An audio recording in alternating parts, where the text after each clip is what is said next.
Mengingat pergantian Presiden Republik Indonesia akan segera dilaksanakan dalam 13 hari dan masih banyak dosa-dosa dari Presiden Jokowi yang belum dipertanggungjawabkan, maka kami, Gabungan Mahasiswa dan Pemuda seluruh Indonesia, mengajak seluruh elemen untuk ikut turun aksi di jalan pada hari Selasa 8 Oktober 2024 di DPR RI untuk mendesak DPR RI segera mengadili Presiden Jokowi. Assalamualaikum warahmatullahi wabarakatuh. Halo, apa kabar? Kembali berjumpa dengan saya, Ersmun Arif dari Forum News Network. Senang sekali kita kembali bisa berjumpa hari ini, hari Selasa tanggal 8 Oktober 2024. Berarti ini 12 hari lagi Jokowi akan lengser, ya. Dan bersama dengan itu, ratusan mahasiswa dan pimpinan BEM dari berbagai perguruan tinggi sejak kemarin, tuh hari Senin 7 Oktober 2024 itu berkumpul di kampus Universitas Negeri Jakarta Rawamangun. Ini ya. Mereka menghadiri Kongres Pemuda dan Mahasiswa ya, dengan temanya menyelamatkan Indonesia. Dalam penilaian para ketua BEM dan juga elemen pemuda yang berkumpul di University Training Center UNJ, ini bahkan ini jumlah pesertanya sangat besar ya, karena kemudian sampai nggak tertampung dan banyak juga yang mendirikan tenda-tenda di luar University Training Center itu. Kondisi Indonesia saat ini sedang tidak baik-baik saja. Berbagai persoalan serius telah terjadi, dari soal demokrasi yang mundur, korupsi yang merajalela, lingkungan yang rusak, kondisi hak asasi manusia yang mundur, dunia pendidikan yang stagnan, dan masa depan generasi Z atau Gen Z yang ini dirusak oleh rezim. Jadi pokoknya ini kalau dalam pandangan dan penilaian mahasiswa itu selama rezim Jokowi ini betul-betul hancur-hancuran ya. Belum lagi kalau kita bicara soal proyek infrastruktur yang ugal-ugalan, termasuk salah satunya yang dipastikan juga akan mangkrak adalah ibu kota negara baru, yang ini ibu kota negara baru dalam mimpinya Jokowi lah ya. Selain menggelar diskusi, Kongres juga menghadirkan sejumlah pembicara, antara lain mantan Ketua Komnas HAM yang juga mengajar di Universitas Negeri Jakarta, Profesor Hafid Abbas, pakar hukum tata negara Bivitri Susanti, dosen dan juga aktivis senior dari UNJ Ubaidillah Badrun, dan akademisi juga filsuf kontemporer Rocky Gerung itu sesungguhnya juga diundang untuk hadir. Namun dia tidak bisa hadir karena dia sedang memenuhi undangan untuk berbicara di berbagai kampus dan pesantren ya. Ini di Sulawesi Tenggara, itu mulai dari Kendari sampai Pulau Muna ya. Ini di Sulawesi Tenggara. Dari hasil diskusi dalam forum yang digelar secara intensif sejak pagi sampai malam hari, itu para mahasiswa itu memutuskan untuk menggeruduk gedung DPR dan menuntut para wakil rakyat untuk mengadili Presiden Jokowi. Warahmatullahi wabarakatuh. Waalaikumsalam warahmatullahi wabarakatuh. Salam saya, salam kita, salam perjuangan. Hidup mahasiswa. Hidup mahasiswa. Hidup rakyat Indonesia. Hidup rakyat Indonesia. Hidup perempuan Indonesia. Hidup perempuan Indonesia. Mengingat pergantian Presiden Republik Indonesia akan segera dilaksanakan dalam 13 hari dan masih banyak dosa-dosa dari Presiden Jokowi yang belum dipertanggungjawabkan, maka kami, Gabungan Mahasiswa dan Pemuda seluruh Indonesia, mengajak seluruh elemen untuk ikut turun aksi di jalan pada hari Selasa 8 Oktober 2024 di DPR RI untuk mendesak DPR RI segera mengadili Presiden Jokowi. Kami juga mendesak para rektor dan seluruh universitas di Indonesia untuk meliburkan segala kegiatan perkuliahan dan mengarahkan seluruh mahasiswa untuk ikut aksi turun ke jalan besok hari. Hidup mahasiswa!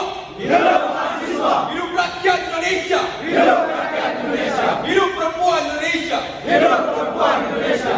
Oh ya, ini mahasiswa ini juga menggunakan strategi ya, kata ketua OC-nya, panitia penyelenggara Rahmat Hakim itu, mereka memang tidak woro-woro sejak sebelumnya gitu, karena tiba-tiba saja mereka sudah berkumpul di UNJ dan kemudian menggelar jumpa pers. Katanya mereka khawatir kalau mereka woro-woro sejak awal nanti dibubarkan oleh perusuh seperti yang terjadi di Forum Tanah Air di Kemang tanggal 28 September kemarin ya.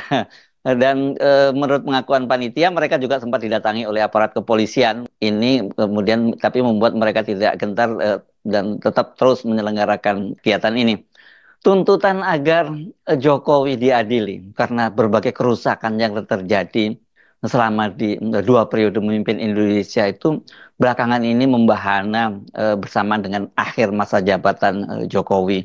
Tanggal 2 Oktober lalu itu sejumlah, bukan sejumlah ya, puluhan aktivis senior itu dan juga senior dan junior ya, karena ada bahkan juga tokoh agama hadir juga seperti Profesor Amin Rais, kemudian mantan Kepala Staf TNI Angkatan Laut Laksamana Slamet Subianto, Abraham Samad, Profesor Din Samsudin ini adalah Presidium Koalisi Aksi Menyelamatkan Indonesia.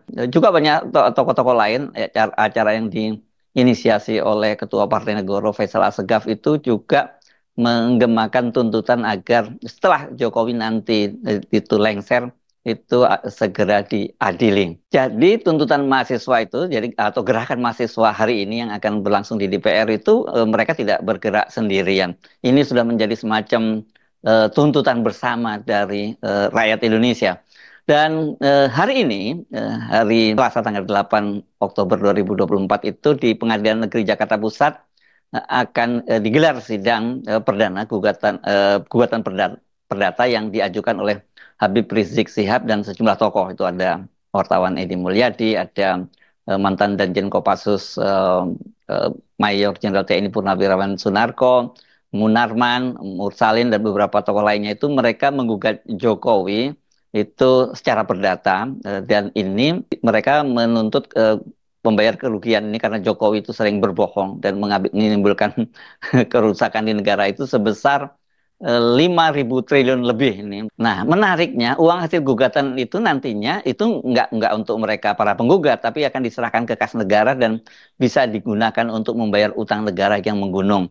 Untuk mereka sendiri, para penggugat itu mengajukan gugatan imaterial Rp1 saja. Jadi ini memang betul-betul bukan gugatan pribadi-pribadi, tapi gugatan untuk kepentingan bangsa dan negara. Kira-kira begitulah ya. Di akhir masa jabatannya, Jokowi itu memang mewariskan utang yang luar biasa besar, sebesar 8.353 triliun. Ini kalau Anda bandingkan dengan warisan utang SBY yang sama-sama menjabat selama 10 tahun itu ya jauh banget ya. Waktu itu penambahan utang di akhir masa jabatannya SBY itu hanya 1.600, setelah sebelumnya dia mewarisi utang dari pemerintahannya Megawati sebesar 1.600 triliun juga gitu. Akibat warisan utang dari Jokowi yang menggunung itu, setiap tahun itu pemerintahan Prabowo itu harus membayar cicilan pokok dan bunga sebesar 1.000 triliun. Padahal kan APBN tahun 2025 itu hanya sebesar 3.600 triliun. Ini jadi kalau 3.600 dikurangi 1.000 triliun, itu kan tinggal 2.600, kemudian 1.400-nya digunakan untuk dana alokasi daerah, yang itu memang wajib. Jadi sisanya itu tinggal 1.100 sampai 1.200 triliun saja. Ini bisa bikin apa pemerintahnya Prabowo? Padahal sesuai dengan janji pemilunya kan Prabowo itu akan membuat program makan siang gratis. Ini yang anggarannya cukup besar sampai 450 triliun gitu. Bahkan ini terbaru saya membaca pernyataan dari Hasim, adiknya Pak Prabowo, bahwa makan siang gratisnya itu akan dilaksanakan 2 kali ya, pagi, sarapan, dan makan siang. Ini karena katanya untuk ngejar kualitas rakyat Indonesia, kualitas pendidikan Indonesia, karena sekarang ini banyak sekali anak-anak Indonesia itu yang bersekolah dengan perut yang kosong. Ya gimana kalau perut kosong pelajarannya nggak ada yang masuk gitu ya, gitu ya. Artinya ini sekarang ini lebih dari 1/4 APBN itu habis untuk membayar utang akibat proyek ugal-ugalan infrastruktur yang paling mencolok tentu saja adalah ibu kota negara baru. Belum lagi kita bicara juga soal jalan tol, bandara. Ini banyak bandara yang statusnya tadinya internasional itu kemudian sekarang diturunkan menjadi bandara biasa saja. Dan kemudian kalau jalan tol ini banyak sekali BUMN yang menanggung utang akibat penugasan untuk pembangunan jalan tol yang sebenarnya secara keekonomian belum layak untuk dibangun jalan tol, ya akhirnya merugi.